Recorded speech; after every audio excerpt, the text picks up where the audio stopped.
Welcome to the HBU Online Old Testament Theology course. In this video, I'm going to introduce you to some of the resources that you can use to search for the theological themes and topics for your paper. We already have some links available for searching some of the resources that are mentioned in the syllabus. For example, you'll see that there's a link to the NIV concordance and with a little bit of information on how to search for things that way. There's also a link to the Strong's Concordance information, how to use that as well. There's a link to some materials for how to access the treasury of scripture knowledge through some online Bible study websites.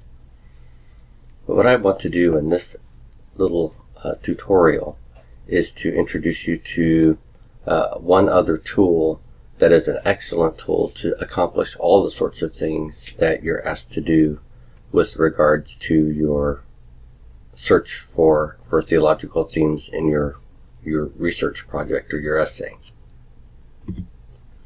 The research study tool I want to introduce you to in this video is called Step Bible. And Step Bible is an online Bible software program that was produced and is made available courtesy of Tyndale House, which is a research library and study center in the Cambridge area of the United Kingdom or England. Let me direct your attention to my cursor, and what you'll want to do to access this tool is to type in stepbible.org, stepbible.org, and that will take you to their homepage. Notice that you have Bible text on the left panel. The search bar indicates already that the version that is the default version is the ESV, English Standard Version, and Genesis 1. This is where it always starts to. And you'll need to change that if you want to search for a different passage. And over on the right hand side, you'll notice that there are different sets of instructions for how to conduct different types of searches. This is not going to be an exhaustive tutorial on how to use Step Bible. Rather, what I want to do is just encourage you to use it for some of the functions that I've asked you in our syllabus, for some of the functions of searching your theological topics. So I've also included some links to David and Stone Brewer's tutorials as well. He is the research fellow at the Tyndale House who actually is in charge of all of the design here. And just in case you didn't know, Peter Williams is the principal of Tyndale House, and he has come to HBU a number of times and probably will continue to come and visit with our students and do lectures with our students as well. Tyndale House is a wonderful Christian library and research center, and they host some of the top-notch evangelical scholars to come and study and use their resources in England throughout the year. Many people spend their sabbaticals in Cambridge doing research at the Tyndale House. It is a world-class library. All right, well, let me introduce you real quickly to the search bar. You'll be able to get some more information and even an example on one of N. Stone Brewer's tutorials on how to do some other in-depth study, and I've made those links available in the syllabus too. But here, the first thing you might want to do is change the Bible version if you're using a different Bible version. So let's say you wanted to use the King James Version instead of the ESV. Then you would type KJV, and it would pop up a window here for you to make a choice, and you'll just click King James Version here. And then if you hit Find, you'll notice that over here in this window, it will change the version, so you're now looking at the King James Version. Or let's say you're an NIV person. Go ahead and click NIV and keep your King James, and let's see what happens. Isn't this amazing? what this will do is provide you in sequential order of verses, the King James and the NIV. If you want to compare multiple versions, then you could just add them all here and a Bible text, and it will go to that Bible text and show you a comparison of all three, King James, NIV, and ESV. Now, let's say you don't want to look up a passage, although you could look up any passage here. Let's say you're interested in finding Ephesians chapter 6. Then you would just click Ephesians 6 and reference. And find. And here you are, Ephesians 6:1, 6:2, 6:3, and the three versions that we have listed here. If you want to be more specific and click Ephesians 6:5 or 4, then you can more specifically just look for that verse. And just that verse will show up. So you're completely in charge of what sort of range of verses you want to find. And you can specify that in the search bar. Now, what we're doing in this class is we're looking for topics and words. So let's specify the ESV as our version. But now let's say you want to do a search on the idea of covenant. There are a couple of things that you can do. One thing you can do is type in the word covenant and do a word search or a text search.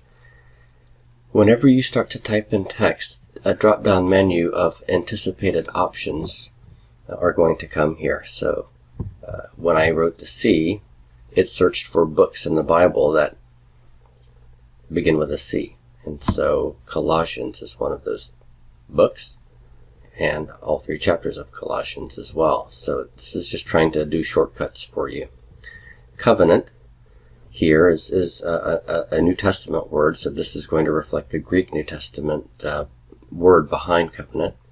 The idea of making a covenant also comes from the New Testament, so it's anticipating that you might want to search for that. The Hebrew Old Testament word for covenant, berit. Covenant in all translations. But what we want to do first of all, I want to show you that you can do a text search. A text search is searching through the text for the word covenant itself. And this is equivalent to doing a concordance search using something like Strong's Concordance or NIV Strongest Concordance. Let's go ahead and do that. Since I haven't specified any search range, when I click Find, it will go through the entire ESV text looking for the word covenant. And notice that this returns 295 search results, all in front of you, which is quite remarkable. And notice that the word covenant is shaded so that you can immediately let your eyes see exactly what the where the word is and what the words are surrounding it. Let's say you don't want just the word covenant, but you want the word covenants in the plural. Let's double click that. And here we're doing a more advanced search. Search verses for verses with one or more words. And we have the word covenant here.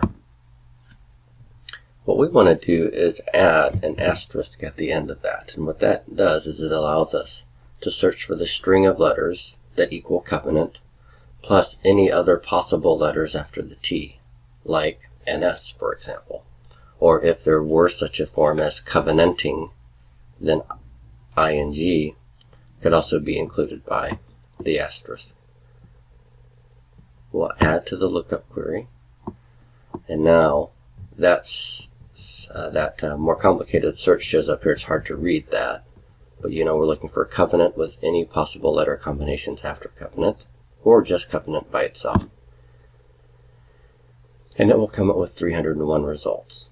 So what this includes actually is the word covenant in the singular, 295, and covenants in the plural form.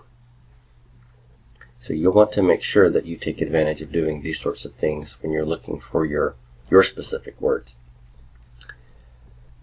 So that is the concordant search function. Let's do one more type of search function that will be of great use to you. Instead of doing a text search, as we have here, we want to do a topic search. HNN plus topic. What that will do is not just look for the word covenant, but we want to find the idea or the topic covenant.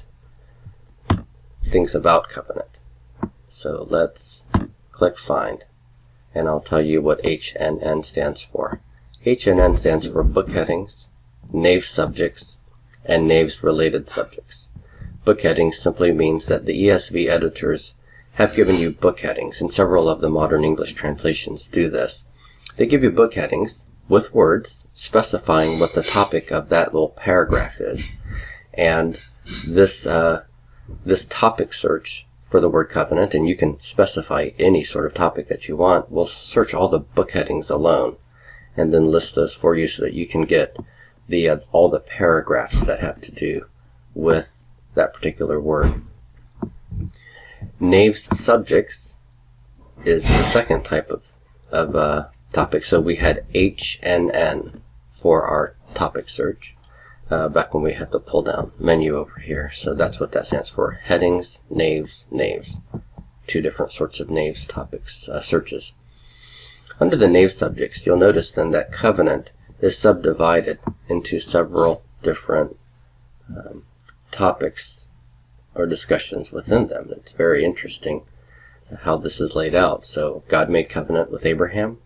So there's a section on that covenant relationship in several of the passages in the Old Testament and New Testament that have to do with the covenant with Abraham. We have the Mosaic law called a covenant. Exodus 34:28. Covenant of God with man, where the Israelites made covenants with God.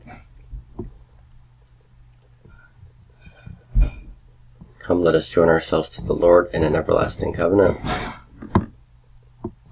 The binding nature of covenants, Jacob making a covenant, the covenant made at Moab, and so forth. This is quite an extensive listing of covenant ideas in the Bible and where to find them. The Nave's Topical Bible resource is fantastic. This is available in hardcover, and I mention that and provide that information in the syllabus for you. But being able to use a Nave's Topical Bible resource online is helpful, and it's helpful for this reason. Whenever you find a section that is of interest to you, then the Bible verses are already here, just waiting for you to read them, and then you can click on them and pull them up over here and get the larger context. So the Jeremiah passage, Hebrews 8 passage, this all has to do with the New Covenant, Hebrews 12, Hebrews 13:10. So all of them are ready at your fingertips. So this segment on covenant is rather extensive. The Nave's related subjects is even more extensive. What it does is it gives you all the other head words, topic words that are outside of the covenant entry in Naves, but wherever those other topic words happen to hit on covenant, it will also bring those up for you. And notice this will go alphabetically. So for example, there's an Abraham topic, and within the Abraham topic there's one segment called covenant, or God's covenant with, and all those texts are available to you as well.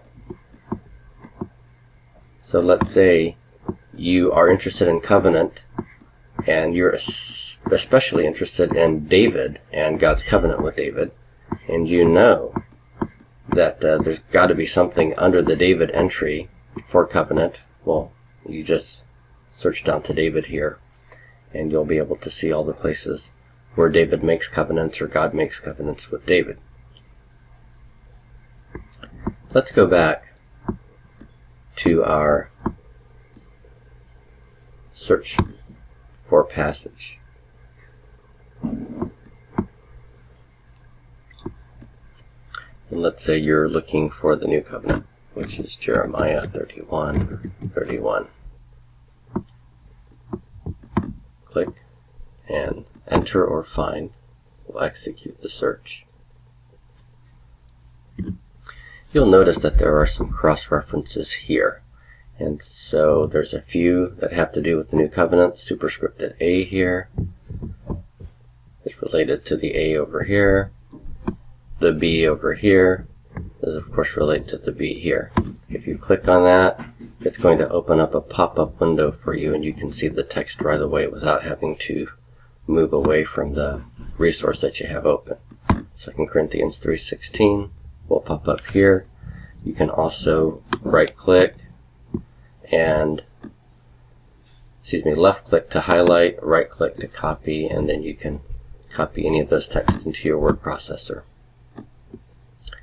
But mention is made of the treasury of Scripture knowledge, and that is a wonderful resource. What we want to do here is pick a Bible or a commentary if we want to go to the treasury of Scripture knowledge.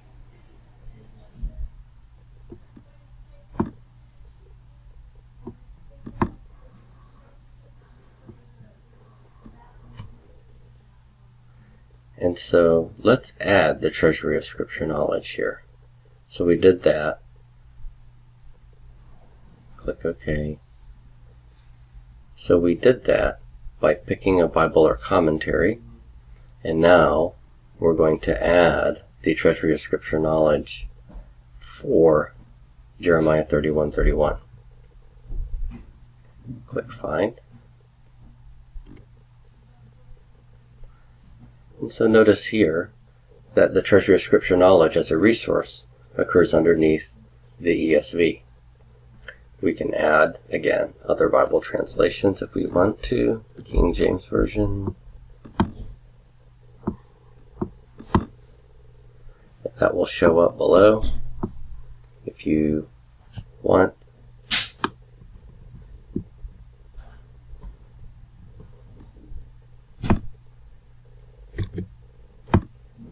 you can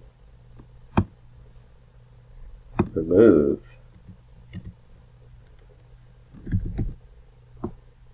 you can just type in TSK as well to get treasury of Scripture knowledge. And let's do Jeremiah 31 through 34. Now we have the larger New Covenant promise passage. And again, the treasury of Scripture knowledge is the last. So this, you can reorder the way these occur by reordering them in your search bar. But this treasury of Scripture knowledge is a wealth of resources. If you remember, over on the right-hand side, let me activate this window. By clicking on it, you'll see the red line that goes around it. And now, whatever's in the search bar is pertinent to the active window. Let me go back to Jeremiah 31:31. Notice that we had 1, 2, 3, only 4 cross-references in the normal sidebar cross-referencing tool for that verse. But if you go over here to the treasury of Scripture knowledge, you have all of these resources. 1, 2, 3, 4, 5, 6, 7, 8, 9, 10, 11, 12, 13, 14, 15, 16, 17, 18, 19, 20, 21. You have over 20 different cross-references that might be relevant to the Jeremiah 31:31 passage. So I do recommend that you use the treasury of Scripture knowledge. It is one of the best resources for seeing the intertextuality of the Scriptures, of seeing how some Scriptures relate to other Scriptures in the Bible. Of course, if you want to go to those passages, you might click on these, and they're going to pull up just like this. They'll all be there waiting for you. If you want to go back to the treasury of Scripture knowledge sections, then you just hit your back arrow on your browser. Click, and they're all here. Go back by clicking the back browser again. So I hope that's useful. This is a wonderful Bible study resource. Please watch David and Stone Brewer's other tutorials that are assigned for this unit, this module, and you may find that this is one of the best online Bible study resources available in the world, and it's free, and that's a wonderful thing. Thank you, and have a great time.